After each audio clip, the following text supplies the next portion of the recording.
అందరికీ నమస్తే అండి. విజయసాయి రెడ్డి ముసలోడే గాని మహానుభావుడు. ఈ డైలాగ్ కరెక్ట్‌గా సెట్ అయిపోద్ది విజయసాయి రెడ్డికి. గతంలో కూడా చాలా ఆరోపణలొచ్చినియి. అయితే ఫ్రెష్‌గా ఒక ఆరోపణొచ్చింది. అదేంటో ఒకసారి చదివి వినిపిత్తాను చూడండి. తాను విదేశాల్లో ఉండగా తన భార్య గర్భం దాల్చిందని దేవాదాయ శాఖ అసిస్టెంట్ కమిషనర్ శాంతి భర్త మదన్ మోహన్ ఫిర్యాదు. తన భార్య గర్భానికి వైసీపీ ఎంపీ విజయసాయి రెడ్డి కారణం అంటూ అనుమానం. తన భార్య అక్రమ సంతానానికి తండ్రెవరో తేల్చాలంటూ దేవాదాయ శాఖ కమిషనర్‌ను కోరుతూ లేఖ. అమ్మ విజయసాయి రెడ్డి నువ్వు చిన్నోడివేం కాదు ఆటగాడివే. అన్ని లుచ్చా పనులే, అన్ని లోపల పనులే. మీ పార్టీయే అంత. అది రాజకీయ పార్టీ అనే అనడం కంటే బ్రోతల కొంప అనడం బెస్ట్ ఏమో. వైఎస్ఆర్సీపీ పార్టీని రాజకీయ పార్టీ అనడం కంటే బ్రోతల కొంప అనడం బ్రహ్మాండంగా ఉంటది.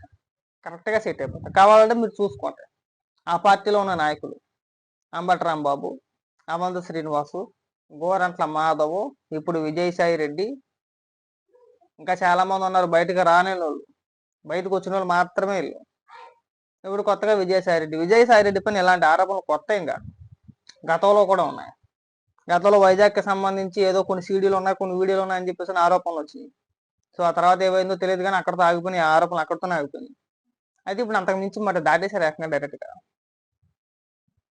ఇప్పుడే గర్భం దాల్చడం, ఒకరు పుట్టడం, ఆ పుట్టిన పిల్ల ఆ సంతానానికి తండ్రి ఎవరో తేల్చాలని చెప్పేసి ముగ్గురు లేఖ రాయడం అంటే ఇది పెద్ద దరిద్రం ఇది. మీరు మనుషులు కాదు కామాంధులు మాట. అధికారం అడ్డం పెట్టుకొని అధికారం చేతిలో ఉంచుకొని లైంగికంగా అందరినీ వేధించడమే. నిజంగా నేను చూస్తా ఉంటే మాకు ఒకసారి అనిపిస్తా ఉంటుంది నేను పండుకోతే అంటాం కదా. నువ్వు పండుకోతూ కూడా కాదు చిత్తకెత్తి కుక్కవు నువ్వు. ఆ వార్త విన్న తర్వాత అలాగే అనాలనిపించింది నేను ఉద్దేశించి అయితే. మరి జగన్మోహన్ రెడ్డికి ఏది కోరి ఇలాంటి వ్యక్తులు ఎక్కడి నుంచి దొరుకుతారో మాకు అర్థం కావట్లేదు. కావాలని పెట్టుకుంటాడు అనుకుంటా పక్కన. చూడండి గోరంట్ల మాధవ్ చూడండి. ఆ వీడియో బయటకు వచ్చిన సస్పెండ్ చేసాడా చేయలే, పక్కన తిప్పుకున్నాడు మళ్ళీ తర్వాత కూడా కలిసినప్పుడు శబాష్ బాగా చూపించే ఇప్పు అని చెప్పేసి భుజం తడతా ఒక వీడియో కూడా ఒక ఫోటో కూడా బయటకు వచ్చింది. తర్వాత అంబటి రాంబాబు సంజనా సుకన్య అని చెప్పేసి ఫోన్ ఆడి ఒకటి బయటకు వచ్చింది. అది బయటకు వచ్చిన తర్వాత మంత్రి పదవి ఇచ్చాడు. నువ్వు పెద్ద ఆటగాడు అని చెప్పి తెలిసింది. ప్రతిరోజు మసాజు గిసాజ్ అని అంటావంట. అందుకు గాను నీకు మంత్రి పదవి ఇస్తున్నానని చెప్పేసి అన్నాడు. అవంతి శ్రీనివాస్ అంతే. మంత్రి పదవి ఎవరు కానీ మంత్రిగా ఉన్నప్పుడే ఆడే బయటకు వచ్చింది. పార్టీని సస్పెండ్ గట్రా అదేమీ లేదు. ఇప్పుడు విజయసాయి రెడ్డి వ్యవహారం మరి దీనిపైన ఏ నిర్ణయం తీసుకుంటారో చూడాలా. శభాష్ విజయసాయి రెడ్డి. అలాగే నువ్వు కూడా మంచి మంచి కార్యక్రమాలు చేస్తున్నావు అంటాడో లేదంటే ఏమైనా పార్టీ పరంగా ఏమైనా యాక్షన్ తీసుకుంటాడో చూడాలా. నాకు తెలిసి యాక్షన్ గట్రా ఏం తీసుకోవడం విజయసాయి రెడ్డి పైన ఎలాంటి యాక్షన్ తీసుకోవడం. ఎందుకు అంటున్నానంటే జగన్మోహన్ రెడ్డి గుట్ట అంతా కూడా విజయసాయి రెడ్డి చేతిలో ఉంటది. జగన్మోహన్ రెడ్డి ఎక్కువ తక్కువ మాట్లాడి ఎక్కువ తక్కువ చేసాడు అనుకో మొత్తం అన్ని బయటెట్టేస్తాడు. వరుస పెట్టి ఒకటి కాదు రెండు కాదు అన్నీ చెప్తాడు. ఆ భయం జగన్మోహన్ రెడ్డి కూడా ఉంది. ఇది వాళ్ళతో వార్త అనమాట. విన్న తర్వాత నేను షాక్ అయ్యాను. ఇది ఎలాంటి దరిద్రపు కొట్టి పనులు కూడా చేస్తారు వీళ్ళు. 5 ఏళ్ల కాలం పాటు ఇంకా ఎన్ని అరాచకాలు చేసాడు. బయటకు వచ్చింది ఇది ఒకటే కానీ ఇది కాకుండా ఇంకా ఎన్ని అరాచకాలు చేసాడో చూడాలి. మొత్తం మెల్లిగా ఒకటి విజయసాయి రెడ్డి రావచ్చు, లేదంటే జగన్మోహన్ రెడ్డి చేసిన ఘనకార్యాలు ఏమైనా ఉంటే అవి కూడా బయటకు వస్తే ఆశ్చర్యపోవస్తుంది. మొత్తానే అనుకుంటున్నాను నేనైతే. అంటే ఇలాంటి చిల్లర పనులు చేయలేదు జగన్మోహన్ రెడ్డి. అలాంటి చేస్తాడని చెప్పేసి నేను అనుకున్నాను. అంత ఏడుస్తాడని చెప్పేసి కూడా నేను అనుకున్నంత కాకుండా పడి టైప్ అయితే కాదు. మరి విజయసాయి రెడ్డికి ఏం పోయే కదా నాకు అర్థం కావట్లా. అంత వయసు వచ్చింది. గడ్డాలో మీసాలు తల మొత్తం నెరిసిపోయినాయి. ఈ వయసు వచ్చిన తర్వాత కూడా నీకు ఏం పోయే కాలం. ఒక ఎంపీ కదా, నువ్వు ఎంపీగా ఉండి ఎంత బాధ్యతగా ఉండాలి నువ్వు. అవునా, బాధ్యతగా ఉండాలా వద్దా? నీ కూతురు వయసు ఉన్న వ్యక్తులతోటి ఏ వ్యవహారాలు ఇవన్నీ కూడా. ఎగ్జాక్ట్గా వయసు గట్ట నాకేం తెలియదు కానీ చెప్తున్నా ఉదాహరణ. తప్పు కదా విజయసాయి రెడ్డి. ఏమనుకుంటారు నలుగురు తుప్పుకుని మొక్క మీద ఉమ్మారా? రేపు పొద్దున ఎక్కడికైనా బయటికి వెళ్ళావు అనుకో నువ్వు, మన మొక్క మీద ఉమ్మేస్తారా ఏరా? ఎక్కడికైనా వెళ్ళగలవా? కుటుంబ సభ్యులు తీసుకుని ఎక్కడికైనా పెళ్లికో ఫంక్షన్ వెళ్ళగలవా ఇలాంటి ఆరోపణలు బయటకు వచ్చిన తర్వాత? అంటే అంబటి రాంబాబు కానీ సిగ్గులేదు తిరిగేస్తాడు. ఇంటికి తప్పితే ఎక్కడికైనా వెళ్తాడు.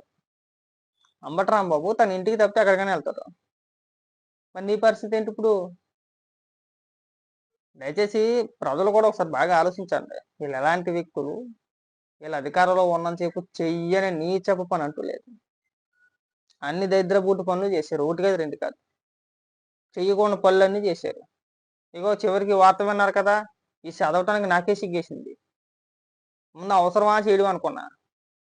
ఏం చేస్తాలో బాగా సెన్సిటివ్ విషయం కదా ఇది, చేయకూడదు కదా అని చెప్పి అనుకున్నా. కానీ తప్పదు, చేయాలి. ఏదో భోగు జీవితం అంతా ప్రజల ముందు ఉంచే ప్రయత్నం చేయాలి కదా. మీలాంటి వ్యక్తులు మమ్మల్ని పరిపాలించేటోళ్ళు. 5 ఏళ్ళు రాష్ట్రాన్ని పరిపాలించేశారు. నువ్వే ఎలా ఉన్నావు అంటే జగన్మోహన్ రెడ్డి ఇంకే రేంజ్లో ఉండేవాడు. జగన్మోహన్ రెడ్డి ఆలోచన విధానం ఏ విధంగా ఉండేది. వీళ్ళు ఒక్కరైనా ఇంకేమైనా ఉన్నాయి ఖాతాలో? ఉన్నాయని అనుకుంటున్నాను నేనైతే. విజయసాయి రెడ్డి మామూలుడు కాదు, కమాందుడు. నేను చెప్పాను కదా ఇందాక, చిత్తకార్త కుక్క అని చెప్పేశాను. చిత్తకార్త కుక్క కంటే హేను. కామాంధుడికి బ్రాండ్ అంబాసిడర్. సిగ్గు అనిపించట్లేదు అసలు. ఈ వయసు వచ్చిన తర్వాత అలాంటి యాసలు దీనికి ఇవ్వాలి మనం అసలు. రీసెంట్ గా అదేదో సినిమా వచ్చిందబ్బా, నాగశౌర్యనో అతని పేరు ఏదో ఉంటుంది, సత్య ఏదో ఒక కమీడియన్. సత్యం కూడా కదా, అతని పేరు ఏదో ఉంటుంది. ఆ టైప్ తయారయ్యమంట నువ్వు. అరుంధతిలో పశుపత్రులు అంటాడు మాట నువ్వు. నేను చూస్తుంటే ఇంకా అలాంటి డైలాగులు మాట్లాడాలి, ఇంకా అయ్యే గుర్తుపోతున్నా నాకైతే. నీది అసలు పార్టీ కాదు, అదొక బ్రోతల కొంపది. మనుషులు అంతే, మనుషులు చేసే పనులు అంతే, మాట్లాడే విధానం అంతే. పోనీ మగోళ్ళు అలాగే ఇడతారా అంటే అది కూడా కాదు, మహిళా నాయకురాలు కూడా అలాగే ఉన్నారు కొంతమంది. ఆ వైజాగ్లో రోజారాని అని చెప్పేసి ఒక ఆవిడ ఉంటుంది.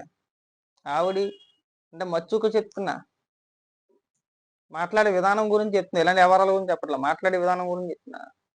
ఆవిడి లక్ష్మీ పార్వతి, మా రోజా సెల్వమణి, మా శ్రీరెడ్డి. ఆ శ్రీరెడ్డిని బాగా పెట్టుకున్నారులే. చెప్పడం మర్చిపోయాను, శ్రీరెడ్డి అంటే గుర్తుకొచ్చింది. అప్పట్లో శ్రీరెడ్డి మా విజయసాయి రెడ్డి అని చెప్పి తెక్కలవరించేది. ఏమైనా ట్రై చేసామో నాకు తెలియదు కానీ చెప్తున్నా ఉదాహరణకి.